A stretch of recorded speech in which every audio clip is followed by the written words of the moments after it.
Yo, what is up, ladies and gentlemen? Welcome back to our YouTube channel, Gentle One TV. So for today's video, another update about Jomcar Red Sea. So this video is from Kalinga Prod. So it has a title of, excuse me, matagal na pala itong tinatago ni VNC. Kalinga Prab napasigaw. Kalinga Prab latest vlog today. So yan, panonoodin natin, men. So before we start, Kalinga Prab support nyo rin. Tapos, syempre, Kalinga Prab support nyo rin. Also, Gentle One TV support nyo rin. So, ladies and Gentle One, without further ado, let's watch this video together. Again, the title of this video, matagal na pala itong tinatago ni VNC. Rab na pasigaw. Kalinga Prab latest vlog today. So, ano kaya nakapalab sa video to? So, again, men, ladies and Gentle One, without further ado, Kalinga Prab, Gentle One TV, like, comment, share, subscribe. Start. Tagal na pala ito, sabi ni Again. Start 0. Grabe, matagal na pala ito, sabi ni Veancy. Kalingap Rab siya mismo napasigaw sa kanyang nalaman kay Veancy.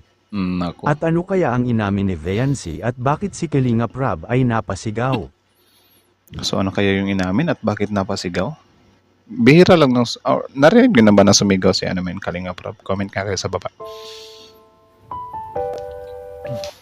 Isang magandang araw po sa inyong lahat mga kalingap at sanay hindi nyo po makalimutan palagi ang mag-like sa video na ito. At marami Yun, rule number 1, like the video. pong salamat palagi kay Kuya Val Santos at Kalingap Rab. Kalingap Rab. Also, the father and son of Kalingap, don't forget to like, comment, share, subscribe. So, as a thanks na rin natin sa kanila sa mga ideas na to. Napasigaw or sa video. kanyang narinig kay Veancy. At ano naman kaya ito? Yan ay malalaman na natin mamaya lamang mga kalingap. At Kalingap Edo Desidedo na nga ba siya kay Veancy sa kanyang nararamdaman na pagmamahal sa dalagang si Veancy mga kalingap? Of course, decidido yan. Successful na si Beyonce. Though hindi pa siya totally successful, pero at least, di ba, yung tandem nila is malakas na. Atin pong pag-usapan ng naramdaman ni Edo kay Veancy mga kalingap. Ayon kay Edo ay hindi lang mahal niya si Veancy at bagkus ay mahal na pala niya ito. At maalala natin ay kamakailan lang ay nagpaalam na nga rin si Edo na liligawan na niya si Veancy mga kalingap. At siguro Ganyan dapat talaga. Huwag kang magpatumbik-tumbik kasi mahirap na maunahan, di ba? naman ay sapat na patunay ito na talagang totoo nga ang pagmamahal ni Edo sa kanya. Yun. Samantala ay ito rin ang napapansin ni Kalingap Rab sa lahat halos ng kanyang mga love team ay halos lahat sila ay nagpapaalam na sa kani-kanilang mga magulang. Yun. Naliligawan Actually, papunta na rin kasi sila sa legal age. Tapos yung iba legal age na talaga, di ba? na nila ang kani-kanilang kaparihong K-Angels. Kagaya na lang ni Kalingap Dan, Cedric, Kalingap Jomar mga kalingap. At siguro ay bibilang na lang tayo ng mga ilang taon Tsaka bakit half yung mukha ni Kalingap Edo dito? ay sa malamang ay magkakaroon na rin ng tunay na kasalan. Yun, Na dati grabe. ay isang simpleng love team lamang at sila ay nagmamahalan ng tunay. At Grabe, ang sexy din talaga ni ni Beyonce, men. Pwede talaga siyang pang model, 'di ba? dumating ang panahon na kinakailangan na rin nila na bumuo ng sarili nilang pamilya mga kalingap, at hindi ito malabong mangyari. Kasi nga ay nagmamahalan naman sila ng totoo, lalo na kay Kalingap Edo at Veancy.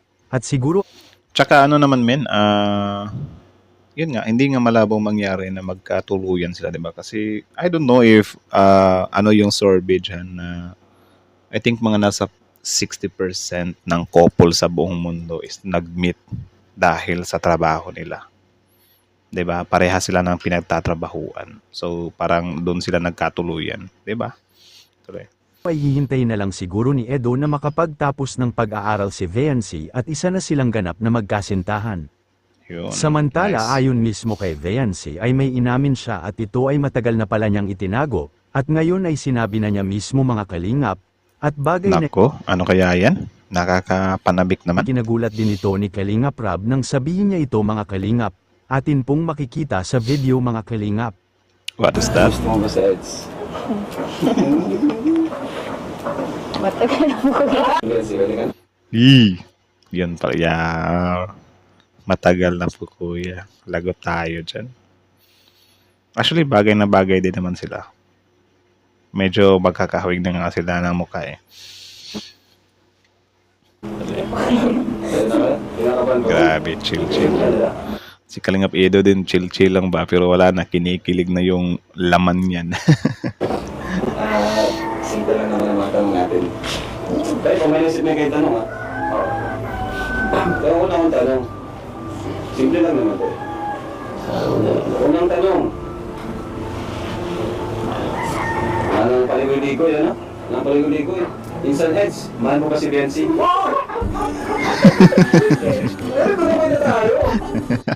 Nandiyan yung mga hype di sa gilid. Saan? Ano ba talaga? Para, ano na?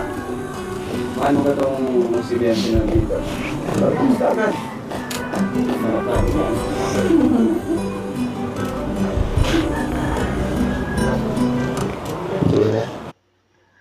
Di na. Di pa. Sobrang mahal na mahal.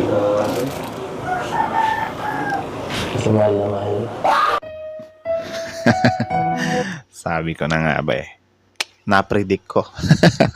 Ganyan kasi bumabanat yung mga lalaki. Hindi pwede yung simple words lang na I love you. Hindi, dapat sobrang I love you. Dapat ganon. Ganon pakiligin yung babae, men.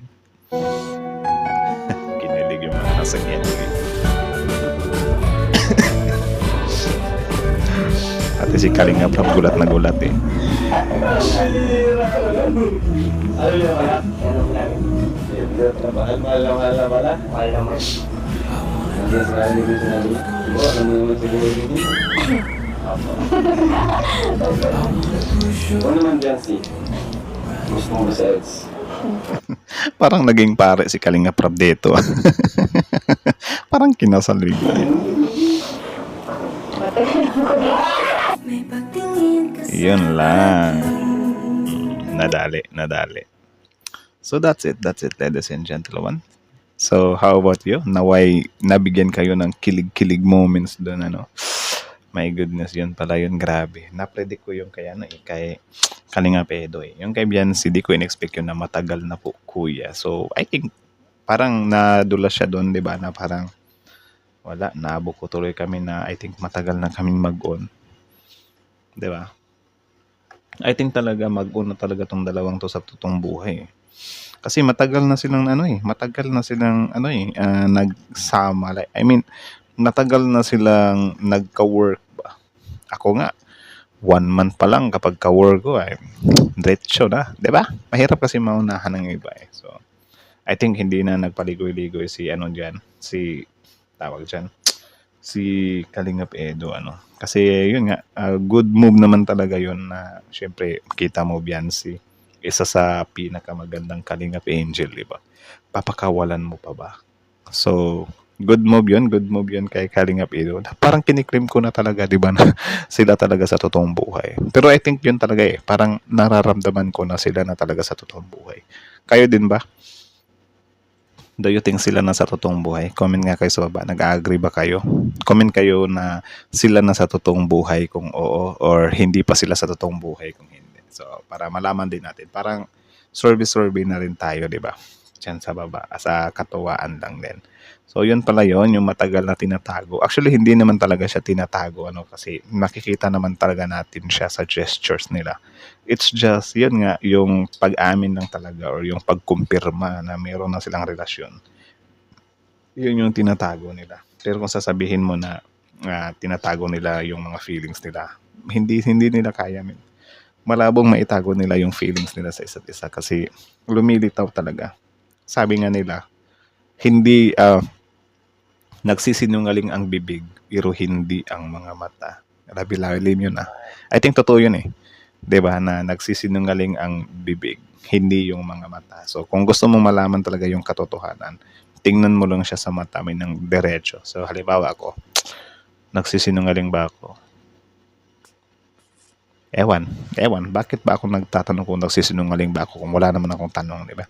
So yun lang naman, ladies and gentlemen. So how about you? What can you say about the video? Comment down below. So again, before you leave, Kalingap Rob support niyo yan. Also Kalingap Rob support niyo rin. Tapos syempre our YouTube channel, Gentle One TV, support niyo rin. Kuya Bal Santos Matubang na rin. So again, ladies and gentlemen, thank you so much for watching. Gentle One TV is out. Ni kama waves.